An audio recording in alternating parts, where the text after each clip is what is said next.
Hello. This is your global citizen girl.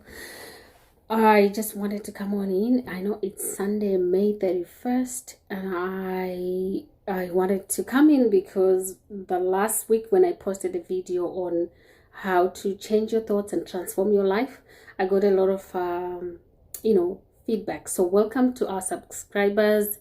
And if you're joining for the first time, please subscribe to our channel so that when we post new videos, you won't miss anything.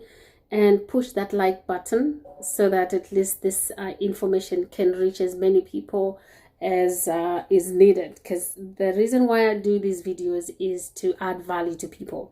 And I found that what I posted last week added value to a lot of you. I can share a few of the comments that came back to me, and I also want to encourage you, if you have comments, post them below so that everybody else can see and benefit. I had some people send them directly to me saying, I liked this one, I liked the best, this is gold. And just to remind those of you who haven't seen my video, I talked about the importance of finding calm in a storm and how our thoughts are the hinge of how we can change things in our lives. And so today I want to take it further and talk about, because I have also had comments where people are saying, is this as easy as that? How do I change my thoughts when I have difficult circumstances like COVID-19? When I have difficult circumstances like a brutal world, and this is in reference to the death of George Flyod. Those of you who have been following the news, the black guy who was killed in the United States, in Minneapolis, in the hands of the police. And so people say, how do I stay calm in these circumstances that are outside of me? And you're saying that focus on your mind. And so today's video, I'm going to talk about, yes, we do have things that happen outside of us. We have circumstances that are outside of our lives. But what we have control is how we respond and react to them. That's what we're going to talk about. And the second piece that I want to talk about is that it's not about dismissing that things happen in our world. And I also want to acknowledge that these are sad things. I think when I went back to look today, in terms of the numbers of COVID-19 victims and the people who have lost their life due to the pandemic, the coronavirus, I saw it was 373,094. This is not just statistics. It's not just numbers. These are people that we are talking about. So a lot of you who might be watching this would have impacted because you're still alive. Either you suffered the disease, or you know somebody who suffered, or somebody who died, you lost a relative, a loved one, whatever. So we know that this is real. It's a real challenge that our world is going through. In my long short life, I have never seen the world come to a halt the way it has. I'm one that has is used to flying, going for business, doing things. I have never seen flights just grounded. I've never seen towns like ghosts. I have never seen people separated and confined to their homes. And we know that in those homes, we are also receiving, complaints or reports that there is also things like domestic violence has escalated, alcohol abuse is going up, people are, is suffering from mental breakdown. A lot of things have resulted and will continue to show, the effects of this pandemic, which is really a challenge for our global world. I have coined this channel, Citizen of the Universe, Claim Your Heritage. So how do we claim our heritage on our planet Earth at this time when the world seems to be in chaos? How do we claim our heritage and our place in the world when we feel like we have no control, we live in fear? Sections of us think, okay, I can be targeted for the color of my skin.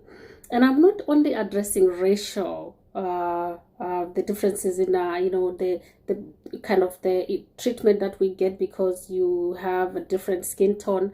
I'm also addressing brutalities and abuses that go on because of ethnic differences, because of political ambition and power, because of greed and corruption, because of the human heart that has just been perverted. Because one of the things that I have struggled with is actually looking at our human mind and saying, how come we have within the same heart, that's my attempt at doing a heart, okay, closer to that now. Within the same heart, how come we have the potential to do evil and the potential to do good? And I've seen in the human history from time immemorial how people have treated others, enslaved some, and others have killed each other and things like that. So when I read about slave trade, when it became officially a trade in the 18s or whatever it started, I wondered about how when people were taken from wherever they were taken and packed into the boats like sardines, transported across the oceans, and many of them lost their lives and thrown into the sea and then worked on the plantations. And as human beings, this is a black spot we cannot be proud of. And I've also looked at how in some areas of war, right, people have just brutalized each other, sometimes used women as weapons of war, raped them, and all that ugly things that human beings have done. And so the questions that were coming after people saw my video last week about control your mind and change your life is, how do I control my mind when people are this evil in our world? I think the answer that I bring back to you today is that we can be the change that we want to see in the world. That is what Gandhi said, right? So if we want to see a better world, if we are global citizens and we want to create a different world, what am I doing as an individual towards that? Am I the one that is bringing pain to others, or am I relieving others of pain? Am I the one that is doing the small things that are within my power to contribute to a better world? Am I able to forgive? Am I able to foster relationships that go beyond the natural us and them boundaries that we put against ourselves, of color, of ethnicity, of language, of culture, of power, of those who have, those who have not? And because that's what our world emphasizes. What is the common things that bring us together is humanity, to kind of support us to see that we are one. One of the things I've seen, I've been privileged to travel the world. I've traveled to many continents, many countries, seen many people, many cultures, many languages. And one of the things that strikes me is that as human beings, we want the same things. First of all, we are all made of the same matter, right? So every one of us has red and white blood cells.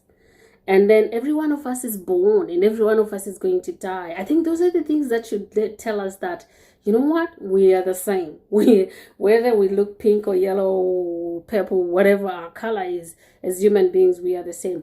And we all want to be loved. We all want to build a sense of belonging. We all want these things. So how come we think that some of us should get more than others? You know, how come we feel that some of us are better than others? So we should be challenging ourselves in terms of, what am I doing myself as Cecilia, as the global citizen girl? What am I doing in terms of doing my part to show the world that we are one? Because I've got my own biases, and how do I overcome that? That's where we talk about the power of changing your mind. Because when I was in school, I'll give you an example. You know, this is real hard talk, right? When I was in school and I read the first time about slave trade, I was like, oh my goodness, I don't think I can see a white man, a white person, and befriend them. And then I realized as I got older that, you know, that is what was done by the people at that time. But do I want to stay in that? Because forgiveness is one of the things that helps us to move on and see beyond these things that separate us. And I've made an intention to say, I want to meet each individual where they are at and not label them in a blanket statement of, oh, black people do this, white people do this, Asians are that, Indians are this. How do we emphasize our commonality as human beings? That's one. And the second piece, at this time when we are struggling and still figuring ourselves as the human race on this planet Earth during the time of a pandemic, who knows when it's going to end? This is a wake-up call for us to say, instead of us living this way of division, we need to work together. If we were to share this space of the planet and be successful as a human race. So what am I doing? The small things that I can do. Can I reach out to somebody that I know is lonely and needs support at this time?